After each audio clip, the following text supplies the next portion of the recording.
अहम खबर है जिससे आपको आगाह किया जा रहा है। फिरदौस आशिकवान और गुलाम सरवर के खिलाफ तौहीन अदालत केस का मामला है जिसमें इन दोनों की मुआफ़ी कबूल हो चुकी है। अहम खबर है जिससे आपको आगाह किया जा रहा है।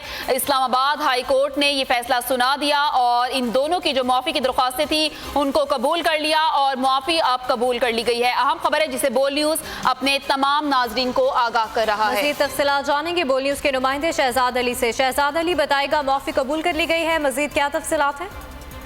बिल्कुल, बोल न्यूज़ इस वक्त नाजरीन को एक बड़ी खबर से आगाह कर रहा है कि दोनों वफाकी वज़रा फिरदौस आशिकवान और गुलाम सरवर खान के जो माफीनामे थे वो अदालत ने कबूल कर लिए हैं और चीफ जस्टिस की जानिब से ये कहा गया कि हमने अदालतों ने और हुकूमत ने मिलकर जो है वो लोगों का एतमाद अदारों पर बढ़ाना है। ऐसे बयानात से अदारों पर जो है लोगों का एतमाद जो है वो कम होता है, इसलिए अदालत जो है वो रिस्ट्रेन का मुजाहरा करते हुए आपके माफीनामे कबूल करती है और दोनों वफाकी वज़रा के जो शोकाज नोटिस थे उसको वापस ले लिया गया है अदालत की जानिब से। अदालत ने यह भी कहा है कि तफसीली हुक्म में कुछ जो है वो गुजारिशात की जाएंगी जिसमें जो है वो आइंदा जो है मद्देनजर रखा जाए और ऐसे बयानात से गुरेज किया जाए जिससे लोगों का जो है इत्तेमाद जो है वो अदालतों पर जो है वो या अदारों पर जो है वो कम हो या मुतजलजल हो, जिसके बाद जो है वो सिस्टम में बहुत सी खामियां हैं जिसको दूर करने के लिए हुकूमत और इदारों ने मिलकर चलना है और अदालतों की मामनत आप लोगों ने करनी है। आप लोग क्योंकि अवाम के मुंतखब नुमाइंदे हैं, आप लोग अगर इस तरह के बयानात देंगे तो अवाम का सिस्टम पर जो है वो इत्तेमाद कैसे बहाल रहेगा। अदालत ने यह भी कहा कि दोनों साइड्स को, हुकूमत और अपोजिशन को, दोनों साइड को इस चीज को मद्देनजर रखना चाहिए कि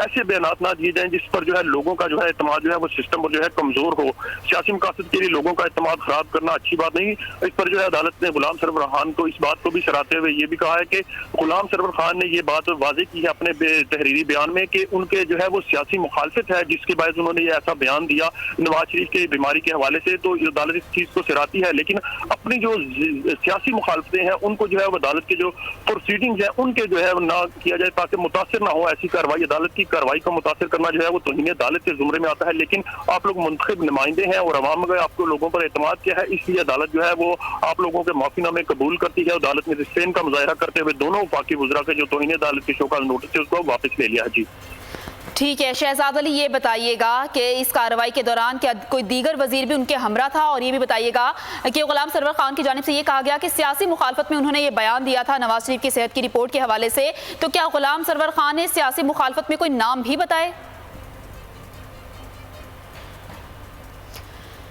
शहजाद अली हमारे साथ मौजूद थे और सारी सूरत हाल से हमें आगाह कर रहे थे। इस्लामाबाद हाई कोर्ट ने ये फैसला सुना दिया है जिसमें गुलाम सरवर और फिरदौस आशिकवान के खिलाफ जो केस का महफूज फैसला सुना दिया गया और इन दोनों का मुआफीनामा कबूल कर लिया गया। शहजाद अली हमारे साथ मौजूद है। शहजाद अली बताइएगा आज की कार्रवाई के हवाले से क्या अपडेट करेंगे आप?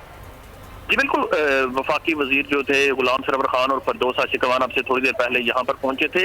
उनके हमरा कोई पीटीआई के रहनुमा तो नहीं थे, ना ही कोई पार्टी के दीगर वज़रा या सेनेटर थे, लेकिन दोनों ही वज़रा जो है वो यहाँ पर पहुंचे। उनके साथ उनके जो कानूनी मुशीर और मावनीन थे वो यहाँ पर उनके साथ आए थे और अदालत ने जो है वो पहले केस टेकअप किया था तकरीबन 10:15 बजे के करीब, जिस पर जो है गुलाम सरवर खान अभी यहाँ पर इस्लामाबाद हाई कोर्ट नहीं थे पहुंचे, जिसके बाद जो अदालत ने कहा कि 10:30 बजे दोबारा इस केस को टेकअप करेंगे और 10:30 बजे अदालत ने जब इस केस को टेकअप किया तो अदालत की जानिब से जो है वो कुछ हिदायत दी गई हैं दोनों वफाकी वज़रा को और अदालत ने यह भी कहा है कि दोनों वफाकी वज़रा तफसीली फैसला एक दफा जरूर पढ़ें। ठीक है शहजाद अली बोल न्यूज़ के नुमाइंदे आज इस्लामाबाद में होने वाली अदालती कार्रवाई के हवाले से अपने तमाम नाज़रीन को आगाह कर रहे थे। तौहीन अदालत केस का मामला है, फिरदौस आशिकवान और गुलाम सरवर खान का मुआफीनामा कबूल कर लिया गया।